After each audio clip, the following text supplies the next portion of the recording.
Hello bachcho, let's read the question. It says a uniform rod of mass m, length L and area cross section A is rotated about an axis passing through one of its ends and perpendicular to its length with a constant angular velocity omega in a horizontal plane. If gamma is the Young's modulus of the material of rod, then the increase in its length due to rotation of rod is। तो बच्चों basically इस question को solve करने के लिए हमें circular motion की knowledge होनी चाहिए और इलास्टिसिटी का जो बेसिक एक्सप्रेशन है स्ट्रेस और स्ट्रेन का वो मालूम होना चाहिए। तो आइए इसी को देखते हैं की कॉन्सेप्ट में। की कॉन्सेप्ट जो कि पहला है हमारा स्ट्रेस स्ट्रेन रिलेशन, यानी कि फोर्स बाय एरिया जो कि होता है stress is equals to gamma times strain delta l by l. और दूसरा है हमें सर्कुलर मोशन की नॉलेज, यानी कि सेंट्रीपिटल फोर्स का जो फॉर्मूला होता है सेंट्रीपिटल फोर्स जो कि होता है एम ओमेगा स्क्वायर आर। यहाँ पे जो गामा है वो यंग्स मॉड्यूलस ऑफ इलास्टिसिटी है। तो अब सीधे बढ़ते हैं डायग्राम की तरफ जिससे हमें एक क्लियर पिक्चर मिलेगा। ये बना दी मैंने रॉड, इसका एक्सिस ऑफ रोटेशन इसके एक एंड पे है, ओमेगा से ये घूम रहा है और इसकी लेंथ है एल। अब हम बच्चों एक्स डिस्टेंस पे डी एक्स एलिमेंट की स्टडी करने वाले हैं, क्योंकि अगर मैंने उस डी एक्स एलिमेंट का इलोंगेशन निकाल दिया तो उसको पूरी रॉड के अलोंग इंटीग्रेट करके मुझे नेट इलोंगेशन मिल जाएगा। तो एक्स पे जाके मैंने एक डी एक्स एलिमेंट ले लिया है। अब इसी को मैं अगर जूम करके देखूं तो मुझे मिलेगा इस डी एक्स एलिमेंट पे एक फोर्स लग रहा है जिसका मैग्नीट्यूड मान लेते हैं टी, यानी कि अंदर की तरफ टी फोर्स इसमें लग रहा है जिसकी वजह से ये घूम रहा है। तो पहला काम हमारा ये बनता है इस टी फोर्स को निकालना। तो ध्यान से समझिएगा बच्चों, इस टी फोर्स की न्यूमेरिकल वैल्यू होगी एक्स डिस्टेंस से एल डिस्टेंस के बीच में जितने भी डी एक्स एलिमेंट हैं उनके सेंट्रीपिटल फोर्सेस का सम। डायग्राम से समझिए, देखिए ये पॉइंट घूम रहा है, ये पॉइंट घूम रहा है, इसके आगे वाला घूम रहा है और इसके आगे वाला घूम रहा है। इनको घुमाने वाला फोर्स अंदर के डायरेक्शन में सेंट्रीपिटल फोर्सेस हैं। तो मैं इन सभी को सम कर दूंगा तो मुझे एक्स डिस्टेंस पे जो टी फोर्स लग रहा है उसका मैग्नीट्यूड मिल जाएगा। इसको मैं लाइन से सेपरेट कर देता हूँ बच्चों ताकि आपको क्लियरली समझ में आए। तो बेसिकली दिमाग लगाने वाली चीज़ें बस यहीं तक थी, आगे बस कैलकुलेशन पार्ट है।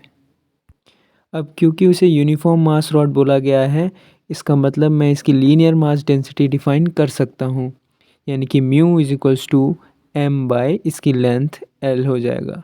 ये है रॉड की लीनियर मास डेंसिटी।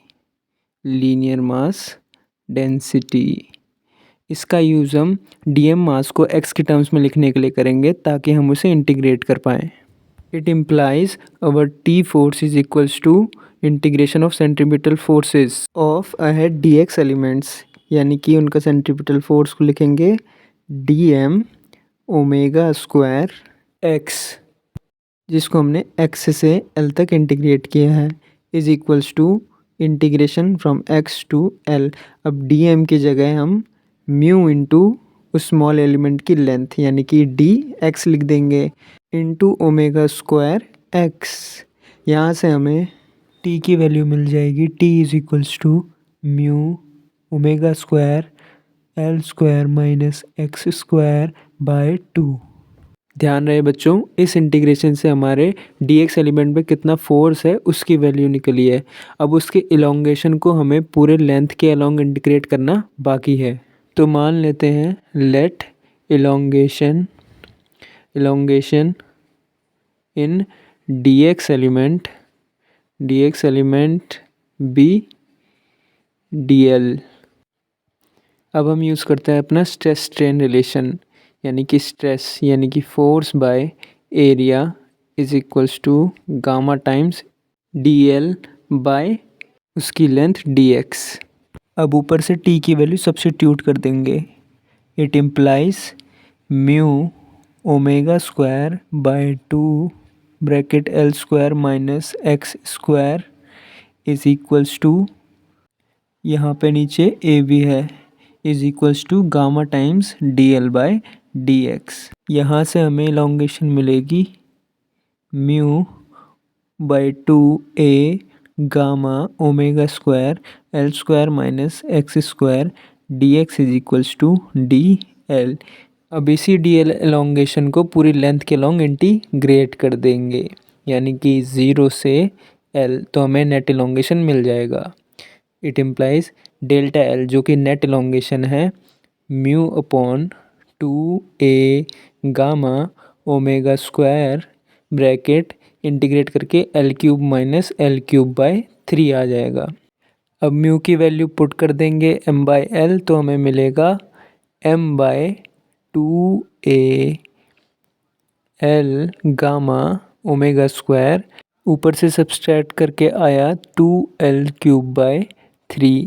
इसी को फर्दर सॉल्व करेंगे तो डेल्टा एल की वैल्यू मिलेगी m by 3a gamma omega square l square, यानी कि ये हमारा आंसर हो गया।